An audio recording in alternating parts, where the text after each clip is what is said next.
I wasn't so interested in modern reality of living.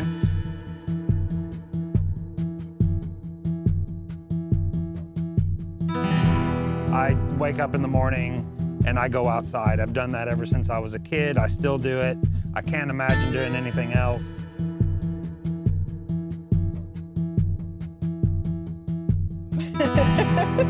Ultimately, I think I can't imagine it in any other way, to be honest.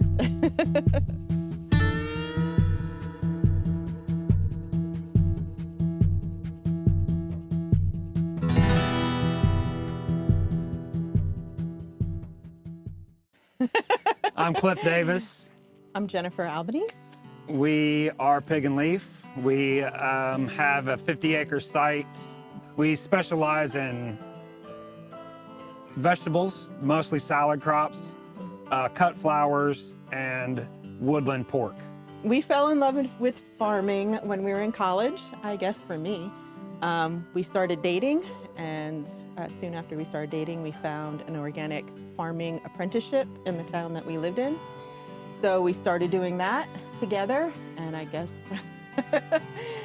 it kind of hooked us from there. So we took a road less traveled and kind of fell in love with farming, landscaping. Anything to do with outside for me was always like really important. I think the biggest thing for me with farming is that it's very demanding. It's never boring. There's always something happening. It keeps my very active mind busy. Also just connecting to the land, the satisfaction of planting something and watching it grow and bloom or feed your family is really gratifying.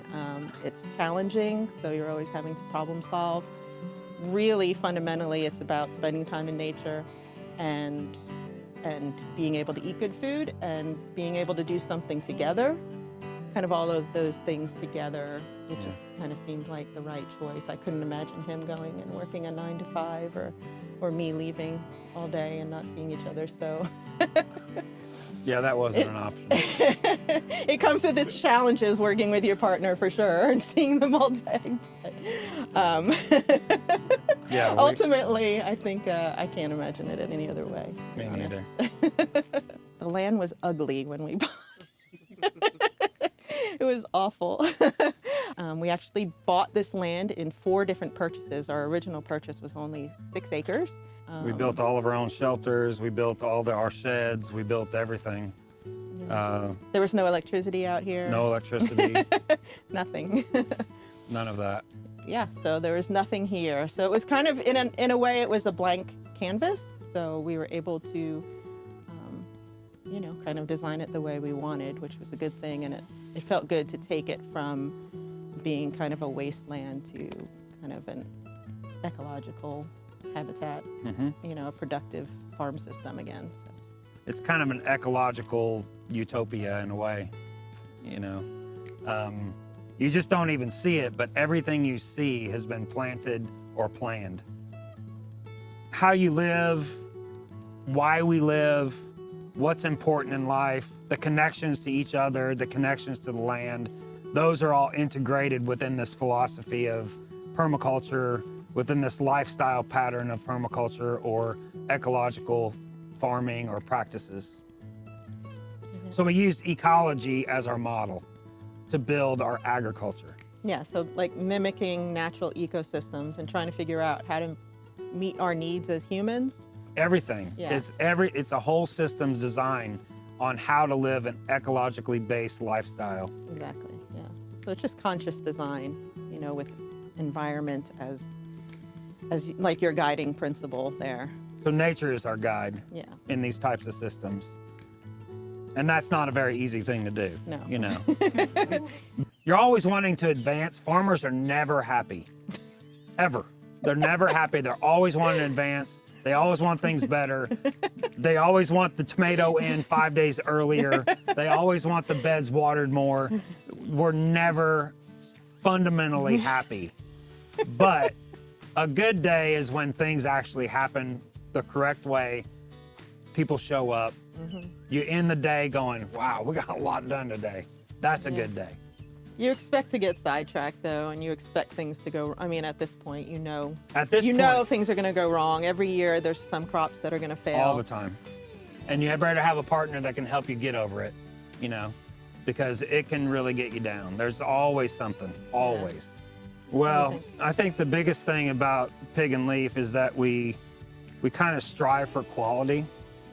Quality is the most important part, and it's backed by a legitimate farm. Like we grow all of everything we offer to the Columbia Farmers Market. Everything, from the flowers to the pork to the vegetables, and that's really important to us. It is also really important to our customers. I think the biggest thing about that our customers don't know is just how amazing our farm actually really is. It's not just your typical farm. Row crop. It's nothing like anybody has ever seen. And I pray that we see more and more of these types of farms popping up everywhere. Yeah, that it's not just a job for us. I mean, we've dedicated our entire lives. I mean, at this point, it's been, 25 years of our lives to ecology and environmentalism, living off grid. We live in a naturally built home that's made out of clay and straw. I mean, every aspect of our life, as much as we can control, we try to live this truth, that we're extremely grateful that those customers that buy from us allow us to live that way. I would, for me, it would be like a sense of pride, that they know their farmer and that they can honestly talk to us and we would give them an honest answer about what we do. And we have the property and the farm to back that up. Farmers market for me is just that weekly buzz I get from people acknowledging how much they love our stuff. Yeah. We don't get that every day. I just want them to feel good about what they're feeding their family, excited about enjoying the seasonality of what we have to offer, especially with the flowers. They just don't get to experience the kind of thing that we get to experience on a day-to-day basis. So it's like bringing a piece of our farm to them and getting them to enjoy the bounties of nature and the beauty of nature. So yeah, I just hope they feel good about what they're purchasing, knowing they're supporting local, knowing they're supporting a small farmer, feeling trust in the products that they're bringing home, in the quality and how it was raised. Well, this is to Columbia, the Columbia Farmers Market, and all the beautiful people that come or want to come. We offer every Saturday, all year, and we're there to provide you with fresh, local flowers, vegetables, and pork. And we offer that from our hearts. So I think that's, for me, that's one of the most important parts of the Columbia Farmers Market and its growth in the future. And we've only ever seen growth there, ever since we started 8 years ago.